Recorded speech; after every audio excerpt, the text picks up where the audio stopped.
Micro economics chapter number 1 introduction. तो micro economics का chapter number 1 हम इंट्रोडक्शन आज से स्टार्ट करेंगे।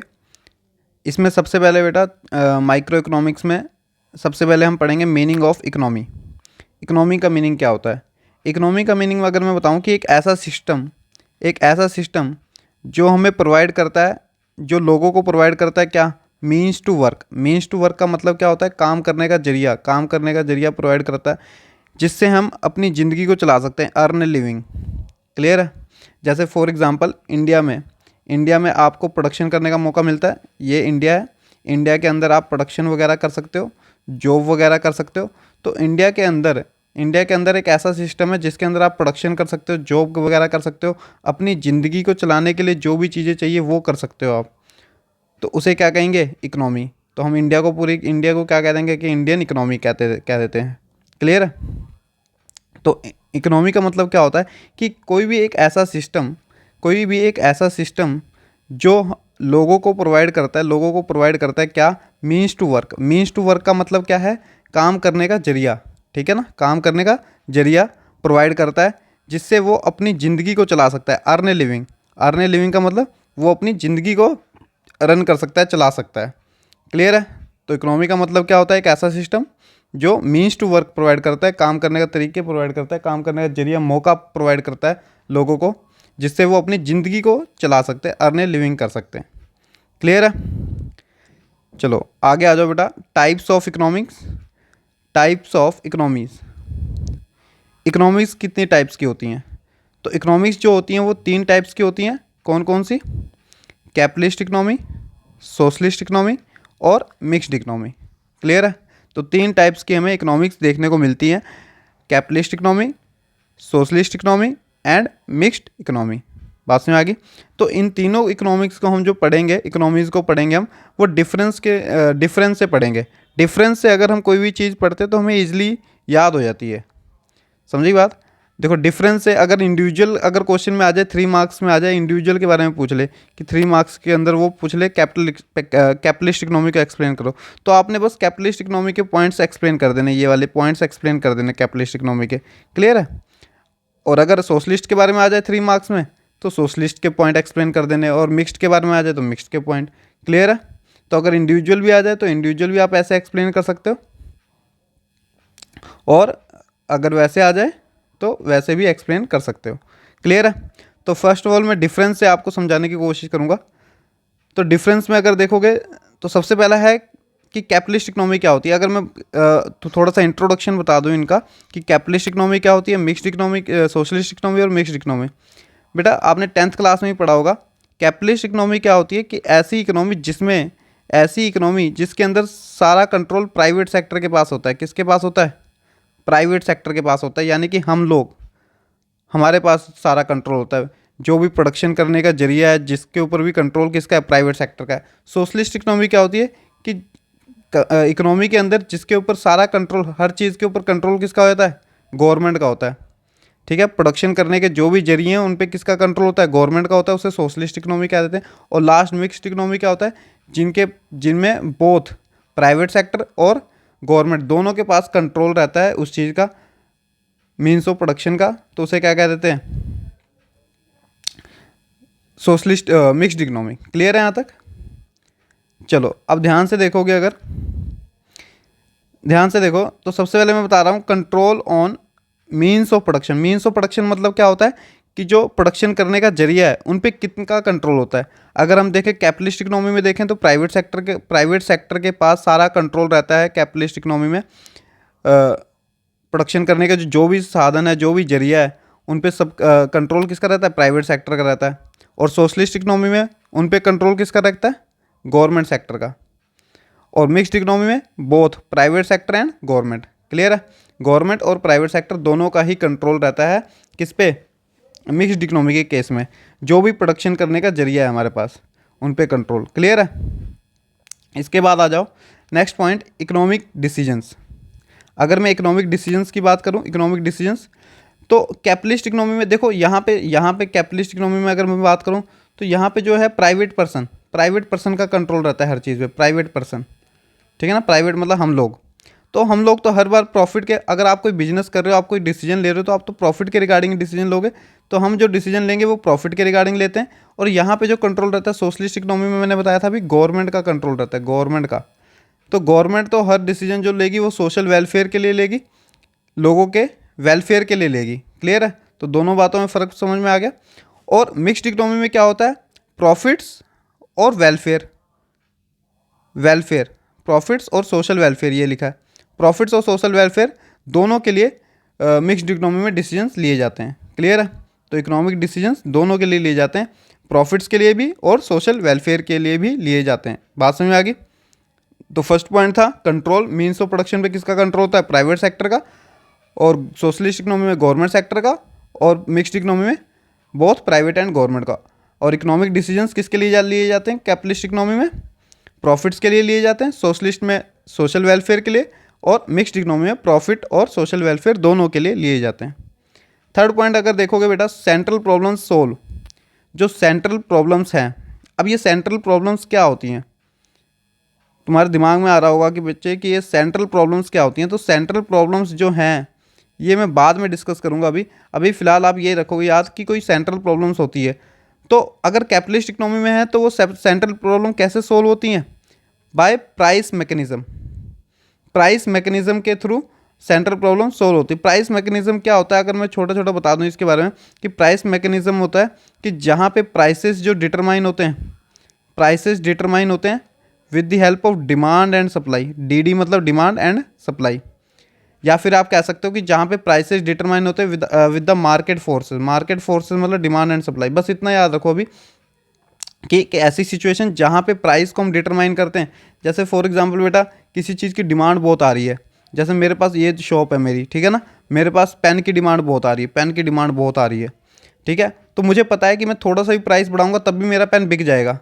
तो यहाँ पे मेरे पास पावर है कि मैं, पावर मतलब कि भाई मेरे पास चांस है कि मैं प्राइस बढ़ा दूँ तब भी मेरा पेन बिक जाएगा, क्योंकि डिमांड बहुत ज़्यादा आ रही है। बात समझ आ रही है? तो यहाँ पे प्राइसेस क्या कर रहे हैं? डिमांड एंड सप्लाई की फोर्सेस क्या कर रही हैं? प्राइसेस को चेंज कर रही है ना। तो इसे कहते हैं प्राइसेस मैकेनिज्म। जहाँ पे प्राइस जो है डिमांड और सप्लाई की वजह से चेंज हो, उसे क्या कहते हैं? Price mechanism. बात समझ आ गई? अभी मैंने वो एग्जांपल दी कि एक शॉप है आपकी, स्टेशनरी की शॉप है, और स्टेशनरी की शॉप है मान लो ये, और आपके पास ना डिमांड बहुत आ रही है। आपको पता है कि पेन बिक ही जाएंगे, पेन की इस टाइम डिमांड बहुत है, एग्ज़ाम चल रहे हैं लोगों के, बच्चों के एग्ज़ाम चल रहे हैं, तो पेन की डिमांड बहुत है इस टाइम। तो आपने क्या करा? पेन के प्राइस थोड़े से बढ़ा दिए। क्लियर है? पेन के प्राइस इंक्रीज़ कर दिए, तब भी क्या होगा? आपके पेन बिक ही जाएंगे। आपको पता है कि इस टाइम जो है डिमांड बहुत ज़्यादा है किसी चीज़ की। क्लियर है? तो इसे क्या कहते हैं? Price mechanism. यहाँ पे तो प्राइस कैसे डिटरमाइन हुआ? डिमांड और सप्लाई की फोर्सेस से डिमांड और सप्लाई की फोर्सेस से डिटरमाइन हुआ ना, तो उसे कहते हैं। तो अगर मैं बोलूँ कि सेंट्रल प्रॉब्लम जो है, ये जो सेंट्रल प्रॉब्लम है, ये सेंट्रल प्रॉब्लम कैसे सोल्व होती है? कैसे सोल्व होती है ये सेंट्रल प्रॉब्लम? कैसे सोल्व होती है? प्राइस मैकेनिज्म से सोल्व होती है। कहाँ पे? कैपिटलिस्ट इकोनॉमी में। ये देखो कैपिटलिस्ट इकोनॉमी में। Second one is socialist economy में। ये सेंट्रल प्रॉब्लम कैसे सोल्व होती है? सेंट्रल प्लानिंग अथॉरिटी सोल्व करती है। सेंट्रल प्लानिंग अथॉरिटी का मतलब सीधा समझो बेटा गवर्नमेंट। क्या होती है सेंट्रल प्लानिंग अथॉरिटी का मतलब? मैं सीधा बताऊं, गवर्नमेंट सोल्व करती है। क्लियर है? Central problems. और ये सेंट्रल प्रॉब्लम्स क्या होती हैं अभी हम आगे पढ़ेंगे, सेंट्रल प्रॉब्लम्स क्या होती है। अच्छा, इसमें बोथ सेंट्रल प्रॉब्लम कौन सोल्व करता है इसमें? सेंट्रल प्रॉब्लम कौन सोल्व करता है इसमें? सेंट्रल प्रॉब्लम सोल्व करता है both price mechanism and government. दोनों ही, प्राइस मैकेनिज्म और गवर्नमेंट दोनों मिलके यहाँ पे सेंट्रल प्रॉब्लम को सोल्व करते हैं in the case of mixed economy. Clear? And last difference is other name. Other name की अगर मैं बात करूँ तो अदर नेम क्या है कैपिटलिस्ट इकोनॉमी का? कैपिटलिस्ट इकोनॉमी का अदर नेम है मार्केट इकोनॉमी, और सोशलिस्ट इकोनॉमी का अदर नेम है सेंट्रली प्लान्ड इकोनॉमी, और इसका कोई अदर नेम अभी है नहीं। ठीक है? अगर आप कह सकते हो तो मिक्स्ड इकोनॉमी का कह सकते हो वैसे public and private economy, public and private economy कह सकते हो, लेकिन चलो फिलहाल बुक में नहीं है तो हम नहीं लिख रहे। ठीक है यहाँ तक? तो अगर एक बार डिफरेंस रिवाइज कराना चाहूँ तो मैं डिफरेंस, देखो बेटा डिफरेंस रिवाइज करो एक मिनट। सबसे पहला डिफरेंस क्या था? सबसे पहला डिफरेंस अगर देखोगे आप तो यहाँ पे था सबसे पहला डिफरेंस कि means of production. Means of production पे किसका कंट्रोल है? प्राइवेट सेक्टर का। सेकंड में गवर्नमेंट का, और यहाँ पे बोथ गवर्नमेंट एंड प्राइवेट का। इकोनॉमिक डिसीजंस जो लिए जाते हैं वो प्रॉफिट्स के लिए लिए जाते हैं यहाँ पे, और यहाँ पे इकोनॉमिक डिसीजन जो लिए जाते हैं सोशल वेलफेयर के लिए लिए जाते हैं, और यहाँ पे profit as well as social welfare दोनों के लिए ही इकोनॉमिक डिसीजंस लिए जाते हैं मिक्स्ड इकोनॉमी में। और यहाँ पे जो भी सेंट्रल प्रॉब्लम्स होती है उनको प्राइस मैकेनिज्म के थ्रू सोल्व किया जाता है। यहाँ पे सेंट्रल प्रॉब्लम्स जो भी होती हैं उनको सेंट्रल प्लानिंग अथॉरिटी यानी कि गवर्नमेंट सोल्व करती है, और यहाँ पे जो भी सेंट्रल प्रॉब्लम्स होती हैं उनको प्राइस मैकेनिज्म या गवर्नमेंट के थ्रू सोल्व किया जाता है, दोनों के थ्रू। अदर नेम की बात करें तो इसका नाम मार्केट इकोनॉमी होता है, दूसरा नाम इसका दूसरा नाम सेंट्रली प्लान्ड इकोनॉमी होता है, सोशलिस्ट इकोनॉमी का नाम। क्लियर है? तो ये डिफरेंस था इसका। इसके बाद आ जाओ नेक्स्ट टर्म जो यूज़ होगी हमारे आगे चैप्टर में, स्केर्सिटी। स्केर्सिटी का मतलब क्या होता है? अगर मैं सिंपल लैंग्वेज में बोलूँ, स्केर्सिटी का मतलब बेटा शॉर्टेज। इसका मतलब क्या होता है? शॉर्टेज, किसी चीज़ की कमी होना। ठीक है? तो जब किसी चीज़ की डिमांड ज़्यादा हो जाती है सप्लाई से, मीन्स लोग मांग रहे हैं 100 पेन लेकिन सप्लाई है 80 की, तो हम कहेंगे 100 पेन की डिमांड है, 80 की सप्लाई है, तो 20 की शॉर्टेज होगी। क्लियर है? तो इसको कहते हैं स्केर्सिटी, कमी। बात में आ गई? तो जब हमारे पास रिसोर्सेज क्या होते हैं? कम होते हैं डिमांड को पूरा करने के लिए, उसे क्या कह देते हैं? स्केर्सिटी। दिखा है ना, लिखा है when higher demand of resources की ज़्यादा डिमांड हो इसकी सप्लाई से। ठीक है? अभी मैंने एग्जांपल ली कि 100 पेन की डिमांड है लेकिन सप्लाई है 80 पेन की, तो यहाँ पे डिमांड ज़्यादा होगी सप्लाई से, तो हम कहेंगे रिसोर्सेज स्केर्स हैं। पेन को मान लो रिसोर्स है कोई, तो रिसोर्सेज क्या हैं? शॉर्टेज है। बात में आ गई? चलो बेटा आगे चलो। इकोनॉमिक प्रॉब्लम नेक्स्ट टर्म आ जाती है। इकोनॉमिक प्रॉब्लम क्या होती है? इकोनॉमिक प्रॉब्लम को अगर ध्यान से देखोगे तो इसका मैंने मीनिंग लिखा हुआ है एक बड़ा ही अच्छा कि भाई it is the problem of choice. Economic problem का मतलब क्या होता है? Problem of choice. बेटा हमें हर चीज़ में से हमारे पास बहुत सारी ऑप्शन रहती हैं, हमें उसमें से चूज़ करनी पड़ती है चीज़ें। यही एक सबसे बड़ी इकोनॉमिक प्रॉब्लम हमें देखने को मिलती है। क्यों? देखो तुम अब इकोनॉमिक्स में क्यों प्रॉब्लम ऑफ चॉइस को सबसे बड़ी प्रॉब्लम माना गया? देखो इधर बेटा, आप एक इंडिविजुअल के तौर पे सोचो कि आपके पास एक लिमिटेड मनी है या आपके पेरेंट्स के पास लिमिटेड मनी है। अब लिमिटेड मनी की वजह से उन्हें चॉइस करनी पड़ती है, प्रायोरिटीज़ देनी पड़ती है कि वो पैसे कहाँ पे लगाएं। आपकी एजुकेशन पे लगाएं कितने, ठीक है, फूड पे कितने लगाने हैं, क्लोथ पे कितने लगाने हैं, बात में आ गई, घूमने के लिए ट्रैवलिंग के लिए कितने लगाने हैं, बात में आ गई। क्योंकि उन्हें हर चीज़ लिमिटेड करनी पड़ेगी, हर चीज़ पे लिमिटेड पैसे लगाने पड़ेंगे। क्यों? उन्हें मतलब इनमें से चॉइस करनी पड़ेगी, एजुकेशन पे ज़्यादा लगाएं, फूड पे ज़्यादा लगाएं, क्लोथ पे ज़्यादा लगाएं, ट्रैवलिंग पे ज़्यादा लगाएं। ठीक है, बात में आ गई। तो अब इसमें से उन्हें चॉइस करनी पड़ेगी। चॉइस क्यों करनी पड़ रही है? चॉइस इसलिए करनी पड़ रही है क्योंकि लिमिटेड मनी है हमारे पास। सबसे बड़ी बात है जो प्रॉब्लम आ रही है वो लिमिटेड मनी, क्योंकि मनी हमारे पास क्या है? लिमिटेड है, इस वजह से हमें चॉइस करनी पड़ती है। बात में आ गई। ऐसी बेटा इकोनॉमी में भी रिसोर्सेज जो होते हैं प्रोडक्शन करने के लिए, वो हमारी कंट्री के पास जो रिसोर्सेज हैं वो लिमिटेड ही हैं, अनलिमिटेड रिसोर्सेज तो नहीं है। अनलिमिटेड लैंड है हमारे पास, हमारी कंट्री के पास लिमिटेड लैंड है कि अनलिमिटेड लैंड है? लिमिटेड लैंड है। तो लिमिटेड लैंड है तो लिमिटेड लैंड पे लिमिटेड ही एग्रीकल्चर भी हो सकती है। ये तो है नहीं कि अनलिमिटेड एग्रीकल्चर करके जितनी मर्जी प्रोडक्शन कर ले। तो हमें चॉइस करनी पड़ेगी कि कितनी लैंड पे हम एग्रीकल्चर करें, कितनी लैंड पे हम हॉस्पिटल बनाए, कितनी लैंड पे रेजिडेंशियल एरिया रहे, कितनी लैंड पे फॉरेस्ट रहे। तो ये सब हमें भी चॉइस करनी पड़ेगी। लैंड यहाँ पे क्या है? एक रिसोर्स है, और वो रिसोर्स क्या है? लिमिटेड है। बात में आ रही है? तो हमें यहाँ पे चॉइस करनी पड़ रही है कि नहीं, फॉरेस्ट कितना बनाए, रेजिडेंशियल एरिया कितना बनाए, हॉस्पिटल्स कितने बनाए, कितने एरिया में बनाए, एग्रीकल्चर लैंड कितनी छोड़ें। तो ये हमें चॉइस करनी पड़ेगी। चॉइस हमें क्यों करनी पड़ रही है?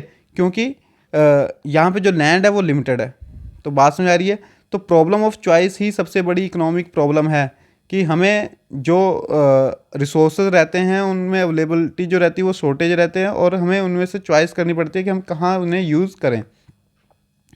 तो देखो यहाँ पे मैंने लिखा है कि इकोनॉमिक प्रॉब्लम का मतलब, अब से तुमसे कोई पूछ ले बेटा, आपसे कोई पूछ ले कि भाई इकोनॉमिक प्रॉब्लम क्या होती है, तो तुम क्या कहोगे? Economic problem means problem of choice. बस एक वर्ड बोल के चुप हो जाओगे कि इकोनॉमिक प्रॉब्लम मतलब होता है प्रॉब्लम ऑफ चॉइस। और प्रॉब्लम ऑफ चॉइस किस वजह से अराइज होती है, क्या कारण होते हैं, क्या क्या रीजंस हैं, क्या क्या रीजंस हैं जिनकी वजह से, रीजंस अगर क्वेश्चन में आ जाए रीजंस बताओ प्रॉब्लम ऑफ चॉइस के, इकोनॉमिक प्रॉब्लम के रीजन बताओ, तो रीजंस में क्या क्या लिखोगे बेटा आप? फर्स्ट रीजन अगर देखें तो लिमिटेड रिसोर्सेज, अभी मैंने बताया लिमिटेड रिसोर्सेज, क्योंकि हमारी कंट्री के पास, हमारे पास लिमिटेड रिसोर्सेज हैं, ठीक है ना। रिसोर्सेज जो हैं वो not enough to satisfy wants of individual, किसी की भी मांग को, वांट्स को, इच्छा को पूरी करने के लिए हमारे पास जो रिसोर्सेज है वो क्या है, लिमिटेड हैं। बात समझ आ गई बेटा, क्लियर है कि रिसोर्सेज जो हैं हमारे पास, ये वाले रिसोर्सेज जो हैं सेटिस्फाई करने के लिए वो इनफ नहीं है, नॉट इनफ, ठीक है ना। अभी मैंने एग्जांपल ली, लैंड हमारे पास अनलिमिटेड तो नहीं है, लिमिटेड है, ठीक है।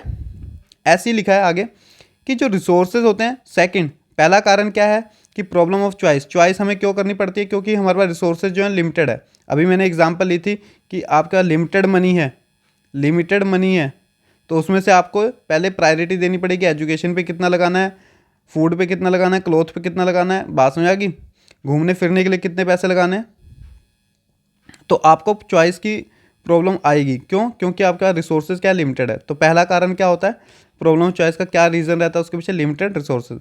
सेकंड कारण ये रहता है कि रिसोर्सेज हैव अल्टरनेटिव यूजेस, अभी मैंने बताया जो मनी है उसके अल्टरनेटिव यूजेस हैं, आप उसको एजुकेशन पे भी लगा सकते हो, आप उसको फूड पे भी लगा सकते हो, आप उसको क्लॉथ पे भी लगा सकते हो, उसके डिफरेंट यूजेस हैं, जिसकी वजह से हमें प्रॉब्लम ऑफ चॉइस होती है, मीन्स हमें चॉइस करनी पड़ती है। बात समझ आ रही है, मनी के डिफरेंट यूजेस हैं तो हमें उसमें से क्या करनी पड़ती है, चॉइस करनी पड़ती है कि किस पे ज़्यादा लगाएं। फॉर एग्जांपल अगर मैं एक पर्सन की बात करूं, एक पर्सन की बात करूं तो एक हलवाई है, ठीक है ना बेटा, एक हलवाई है मिठाई वाला, तो उसको भी मिल्क, मिल्क जो होता है उससे बहुत सारी चीज़ें बनती हैं, ठीक है। मिल्क से क्या बनेगा, मिल्क से स्वीट्स बनेगी, मिठाइयाँ बनेगी, ठीक है। मिल्क से और क्या बनेगा, केक भी बनेगा, ठीक है। मिल्क से और क्या बनेगा, बादाम शेक बनेगा, बात समझ आ रही है। तो बहुत सारी चीज़ें बनेंगी मिल्क से, तो मिल्क से अब उसको डिटरमाइन करना पड़ेगा कि भाई मिल्क के बहुत सारे यूजेस हैं, तो मिठाइयाँ कितने बनाऊँ, उसमें केक में कितना यूज़ करूँ मिल्क, बादाम शेक कितना बनाऊँ उससे। तो अब हलवाई के पास चॉइसेस क्यों है, मतलब हलवाई को क्या करना पड़ रहा है, क्योंकि यहाँ पे जो रिसोर्स है मिल्क जो है उसके अल्टरनेटिव यूजेस हैं। अल्टरनेटिव यूजेस मतलब एक यूज़ नहीं है उसका, डिफरेंट यूजेस हैं। फिर उसको चॉइस की प्रॉब्लम आ गई कि भाई इनमें से उसे कौन सा आइटम चूज़ करना पड़ेगा फॉर द फर्दर प्रोडक्शन, ठीक है। तो वो वही आइटम चूज़ करेगा जो उसकी ज़्यादा सेल होती है, वो इस हिसाब से देख लेगा अपनी, क्लियर है। तो कहने का मतलब अगर रिसोर्सेज के अल्टरनेटिव यूजेस होते हैं, किसी भी रिसोर्सेज के अगर अल्टरनेटिव यूजेस होते हैं, एक से ज़्यादा रिसोर्स यूजेस होते हैं, तो भी हमें चॉइस करनी पड़ती है। आगे आ जाओ, ह्यूमन वांट्स आर अनलिमिटेड, एक ये भी कारण है जिसकी वजह से प्रॉब्लम ऑफ चॉइस देखने को मिलती है, क्योंकि वांट्स क्या होती है, अनलिमिटेड होती हैं बेटा, वांट्स अनलिमिटेड होती हैं, और ये नेवर एंडिंग साइकिल है, मतलब एक वांट सेटिस्फाई होती है, वन वांट सेटिस्फाई होती है, अनदर अराइज हो जाती है ना। आपके एक बार 85% मार्क्स आ गए, आप कहोगे अगली बार 90 लाने, 90 आ गए तो 95 लाने, बात में आ गई, ठीक है। इसी तरीके से आपके पास पहले साइकिल थी, फिर बाइक आई, बाइक के बाद आप कार लेनी है, कार के बाद है ना कुछ और, बात में आ गई। तो ह्यूमन वांट्स क्या है, अनलिमिटेड है, तो ये भी एक रीज़न है प्रॉब्लम ऑफ चॉइस का। तो 3 रीजंस आप लिख दोगे अगर रीजंस आ गए कि लिमिटेड रिसोर्सेज और अल्टरनेटिव यूजेस होते हैं रिसोर्सेज के, और ह्यूमन वांट्स क्या होती हैं, अनलिमिटेड होती हैं, जिस वजह से हमें इकोनॉमिक प्रॉब्लम देखने को मिलती हैं, क्लियर है। आगे लास्ट और इम्पोर्टेंट टर्म है ये इकोनॉमाइजिंग, बहुत ही इंपॉर्टेंट टर्म है बेटा इकोनॉमाइजिंग, क्या है ये, इकोनॉमाइजिंग ऑफ रिसोर्सेज, या फिर अगर क्वेश्चन में आ जाए इकोनॉमिक्स को एक्सप्लेन करो। देखो इकोनॉमिक्स और इकोनॉमी, ये इकोनॉमी जो मैंने एक्सप्लेन किया था, ये वाला इकोनॉमी, ये दोनों अलग टर्म है, ठीक है ना, इसको मिक्स मत कर लेना। इकोनॉमी का मतलब क्या होता है, इकोनॉमी का मतलब मैंने बताया था कि एक ऐसा सिस्टम जो लोगों को प्रोवाइड करता है मीन्स टू वर्क, काम करने का जरिया, काम करने का मौका प्रोवाइड करता है, जिससे वो अपनी ज़िंदगी चला सके, अर्न ए लिविंग, ठीक है ना, ज़िंदगी को अर्न कर सके, लिविंग ज़िंदगी चला सके। और इकोनॉमिक्स की टर्मिनोलॉजी अलग है, अब ध्यान से पढ़ना। इट मीन्स, इकोनॉमाइजिंग ऑफ रिसोर्सेज का मतलब क्या होता है, एलोकेटिंग द लिमिटेड रिसोर्सेज, क्योंकि हमारे पास लिमिटेड रिसोर्सेज हैं तो उन्हें एलोकेट करना, इस तरीके से एलोकेट करना, इन सच ए वे, इन सच ए वे, इस तरीके से एलोकेट करना, लिखा है ना, इन सच ए वे, इस तरीके से एलोकेट करना कि इकोनॉमी के पास क्या हो जाए, economy produces maximum goods and services. बात में आ गई कि एलोकेट करना लिमिटेड रिसोर्सेज को इस तरीके से यूज़ करना कि हम मैक्सिमम गुड्स एंड सर्विसेज क्या कर सकें, प्रोड्यूस कर सकें, maximum goods and services produce कर सकें जिससे सेटिस्फाई हो जाए ह्यूमन वांट्स। क्लियर है। इकोनोमाइजिंग ऑफ रिसोर्सेज का मतलब क्या है, सिंपल सा मैं लॉजिक बताऊं कि जो भी रिसोर्सेज तुम्हारे पास हैं, जो भी रिसोर्सेज तुम्हारे पास हैं उनको इस तरीके से यूज़ करना कि मैक्सिमम प्रोडक्शन हो सके, मैक्सिमम प्रोडक्शन हो सके किसकी, गुड्स एंड सर्विसेज की, मैक्सिमम प्रोडक्शन हो सके किस चीज़ की, गुड्स एंड सर्विसेज की, और जिससे ह्यूमन वांट्स भी सेटिस्फाई हो जाए, सेटिस्फाई हो जाए। ये है इसका मतलब कि रिसोर्सेज को यूज़ करना, इस तरीके से यूज़ करना कि मैक्सिमम प्रोडक्शन हो जाए किस चीज़ की, गुड्स एंड सर्विसेज की, और जिससे ह्यूमन वांट्स भी सेटिस्फाई हो जाए। इसका मतलब ये है इकोनोमाइजिंग ऑफ रिसोर्सेज या फिर इकोनॉमिक्स। क्लियर है। तो ये आप लिख सकते हो, ठीक है। और लास्ट में एक लिखा भी हुआ है कि effective and efficient use of resource. Effective and efficient का मतलब क्या होता है, बिल्कुल भी वेस्ट नहीं करने हैं रिसोर्सेज को ऐसे यूटिलाइज करना है कि मैक्सिमम हमें प्रॉफिट हो, मैक्सिमम गेन हो। ठीक है। आगे लास्ट टॉपिक आज का, difference between micro and macro economics. Micro और मैक्रो दोनों की अगर मैं बात करूं तो दोनों ही जो हैं ग्रीक वर्ड से लिए गए हैं। माइक्रो और मैक्रो वर्ड दोनों ही Greek words, micros Greek word micros से लिया गया है। ये वाला ये माइक्रो तो ना माइक्रोज से लिया गया है, और मैक्रो मैक्रोज से। फिलहाल इसने उसमें डिटेल में नहीं जाना हमने। चलो डिफरेंस की अगर मैं बात करूं तो माइक्रो इकोनॉमिक्स क्या होती है, माइक्रो इकोनॉमिक्स डील्स करती है इंडिविजुअल से। इंडिविजुअल मतलब तुम ये मान लो सिंगल पर्सन से, एक सिंगल पर्सन से डील करती है, सिंगल पर्सन से। ठीक है ना। माइक्रो इकोनॉमिक्स की जब भी बात आएगी एक सिंगल पर्सन से डील करती है माइक्रो इकोनॉमिक्स। और ये इकोनॉमिक डील करती है, deal with economy as a whole, पूरी इकोनॉमी से, पूरी इंडियन इकोनॉमी से। इंडिया में जितने भी लोग रह रहे हैं सबसे डील करेगी, सबको मिला देंगे तब उसे कहेंगे इंडियन इकोनॉमी। और यहाँ पे ठीक है ना। और जब सिंगल पर्सन की बात करेंगे तो वो माइक्रो इकोनॉमिक्स में बात करेंगे सिंगल पर्सन की, और मैक्रो इकोनॉमिक्स में बात करेंगे कम्बिनेशन ऑफ पीपल की। ठीक है ना, ग्रुप ऑफ पीपल की। यहाँ पे हम बात करते हैं ग्रुप ऑफ पीपल की, ये कह लो ग्रुप ऑफ इंडिविजुअल्स की, ये कह लो तुम। ठीक है ना। आगे आगे आ जाओ। इसमें मेन टूल्स क्या हैं, डिमांड एंड सप्लाई हैं। माइक्रो इकोनॉमिक्स में मेन टूल्स क्या देखने को मिलेंगे, डिमांड एंड सप्लाई। और मैक्रो इकोनॉमिक्स में मेन टूल्स मिलेंगे aggregate demand and aggregate supply. Aggregate का मतलब क्या होता है, टोटल। ठीक है ना। एग्रीगेट का मतलब क्या होता है, टोटल। तो टोटल डिमांड मतलब पूरे इंडिया में जितने लोग रह रहे हैं उनकी क्या डिमांड होगी, और टोटल डिमांड, टोटल सप्लाई क्या आ रही है पूरी कंट्री में। और यहाँ पे इंडिविजुअल डिमांड मतलब एक प्रोडक्ट की डिमांड क्या है, जैसे पेन की डिमांड क्या आ रही है, ठीक है ना, पेन का प्राइस क्या आ रहा है। तो यहाँ पे इंडिविजुअल डिमांड और सप्लाई की बात होती है, एक प्रोडक्ट की डिमांड एंड सप्लाई की बात हो रही है, और यहाँ पे टोटल डिमांड की बात हो रही है। ठीक है। नेक्स्ट है microeconomics. Microeconomics is also known as price theory. Microeconomics को हम प्राइस थ्योरी भी कहते हैं, और इसको कहते हैं हम इनकम एंड एम्प्लॉयमेंट थ्योरी। ये आगे हम पढ़ेंगे, इसको बस ऐसे ही याद कर लो अभी। इसको हम आगे पढ़ेंगे डिटेल में कि इनकम एम्प्लॉयमेंट थ्योरी और माइक्रो इकोनॉमिक्स को हम प्राइस थ्योरी कहते हैं। ठीक है। आगे लिखा है fourth point, it is concern with the price determination by the firm. इसके अंदर हम देखते हैं कि प्राइस डिटरमाइन होता है, फर्म प्राइस डिटरमाइन करती है किसी भी सिंगल प्रोडक्ट का।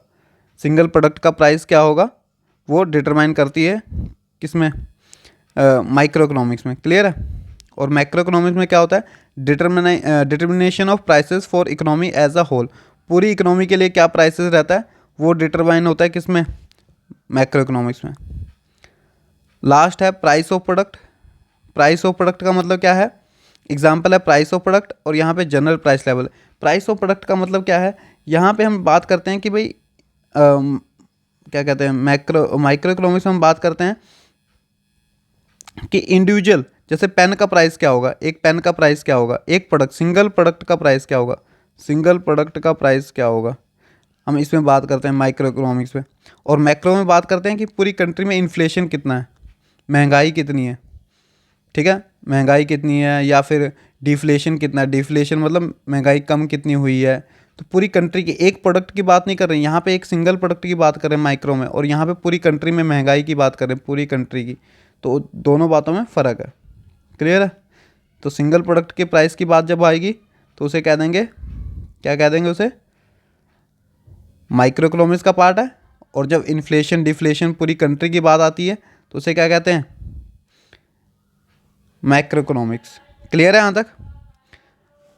ठीक है।